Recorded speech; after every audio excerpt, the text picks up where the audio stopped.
friends, I want to share 12 of the most common perimenopause symptoms today because I am seeing with my clients younger and younger a lot of these symptoms occurring, and they're just not getting the answers that they need from their medical providers to support some of what's going on here.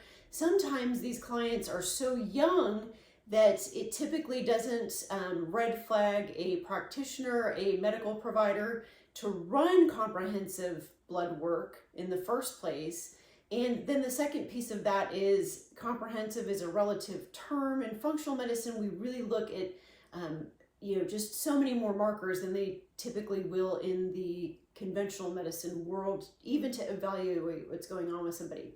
But this subject is near and dear to my heart because in my 30s, in my mid 30s, I started to really suffer with a lot of these symptoms that we're going to cover today. And I have a feeling that there are a lot of you that are going through the same thing. And I just want you to know there are some amazing solutions and support that you can get with all of this. So if you are experiencing chronic fatigue or fatigue that just will not relent, it just will not give up, and you just are feeling tired all the time, that's definitely a symptom of perimenopause. Sleep disturbances. So this could be insomnia. It could be a situation, oftentimes what I see with hormonal shifts is that you can get to sleep okay, but you'll wake up in the middle of the night several times and not be able to go back to sleep. In some instances, we see just an inability to go to sleep altogether when cortisol is affected and elevated there. But oftentimes with some of the perimenopause, we'll see that you can get to sleep okay, but there's at least one or more sleep disturbances in the middle of the night that make it really difficult for you to get back to sleep and get really good solid sleep throughout the night. Weight gain is another huge complaint that we hear. It's just a sign that some of those hormones are depleted and some of the things that we need, like the estrogen, progesterone, and testosterone to be in normal ranges and balance to really keep the metabolism elevated, can be affected during perimenopause as well. Brain fog. If there's a lot of forgetfulness or not able to grasp words that you're looking for, that sort of thing, that can be definitely a sign. Mood changes. If you're feeling a little agitated or a little bit more annoyed than you feel like you probably should, that could be a sign. Mood changes, it can be run the full gamut, right? So it could be even depression or anxiety can kind of play into that as well. Dry skin, we see this a lot with estrogen lowering with perimenopause, where we'll, even if somebody's working with some really good things internally, if they're really still struggling, and when I say that, I mean like good healthy fats, maybe drinking collagen, all of that, and the skin's still very, very dry, and there can be hair loss involved too, that can definitely be a sign of perimenopause as well. Urinary issues, there can be some bladder infections, UTIs. If you're having some of that a little bit more consistently, that could also be a sign. Low libido, sex drive is just not there at all. If there's just no desire for that, that is definitely another symptom. Heart palpitations can be another one. Vaginal dryness, that definitely can be a sign as well. Irregular periods, that's kind of a given. Sometimes that can happen, sometimes not. Interestingly, we've had clients that are super, super regular and consistent, but dealing with a lot of these other symptoms, and that can be a sign of those hormones starting to lower and be in balance, but it hasn't affected the cycles just yet. But if you're having irregular cycles, there's definitely something going on with hormones for sure. And then hot flashes, that's another one. And that can be just at night. There can be night sweats involved with that. The hot flashes can be during the day, but they can be at night as well. We see oftentimes some of those hot flashes starting to appear at night, and that can definitely be a sign as well. But I want to give you hope, because when I was in my 30s experiencing a lot of this stuff, I remember looking at lab work and having somebody say to me that I had the hormones of like an 80-year-old in my 30s.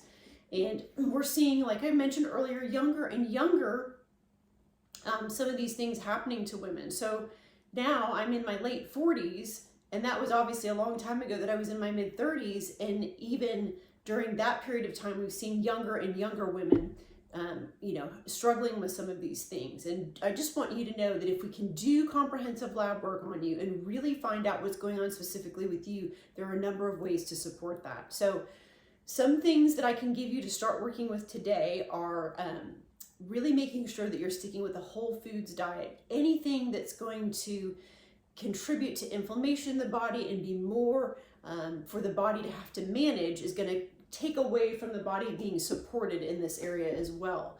So making sure that you're sticking with whole food items, meaning if if you're cooking things at home, and if you are working with even packaged foods, if you recognize the ingredients on the label, that's a great place to start. But really sticking with grass-fed meats, organic meats, vegetables, organic vegetables when possible, and really doing a lot of the cooking at home, that can really make a huge difference. Staying away from seed oils and really focusing on healthy fats to support hormone production and that sort of thing as well can be very, very impactful, and really reducing stress levels as well. I really firmly believe that chronic stress and trauma is significantly impacting women going into perimenopause and some of these hormone challenges much earlier in life than they historically have been. So there are some really impactful strategies that you can work with to support stress levels. Just working with some breathing exercises, the box method breathing, the 4-4-4, where you're inhaling for 4, holding for 4, releasing for 4.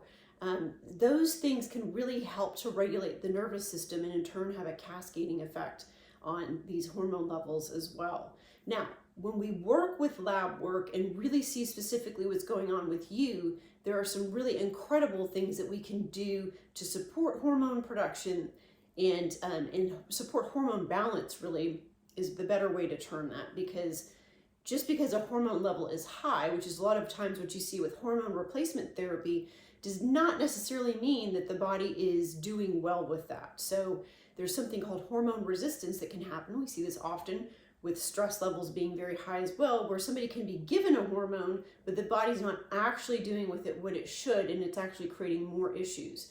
So once again, when we do that comprehensive lab work, we can see what's going on with you specifically and how to support that to get to optimize hormones and create balance within the body, which is really where you're feeling, the most vitality, energy, and really alleviating a lot of these symptoms.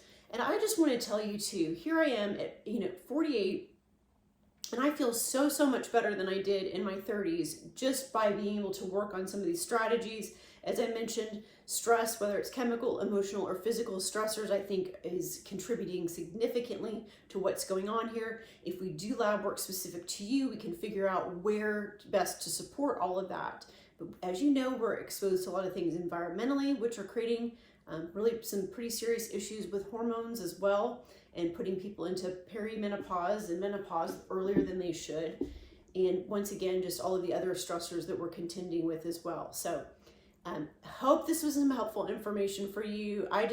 My heart is for you not to suffer like I did for so many years, not really understanding what was going on, and knowing that there really is a fantastic way to support all of this once we have the information and know exactly how to support it for your particular situation. But once again, start with some of those foundational things that I shared with you earlier, and that's a great place to start. If you're not doing those things, you have to be doing those things in order to move the needle with all of the other information that we get. So once again, hope that was some helpful information for you. If it was, please like and share this video.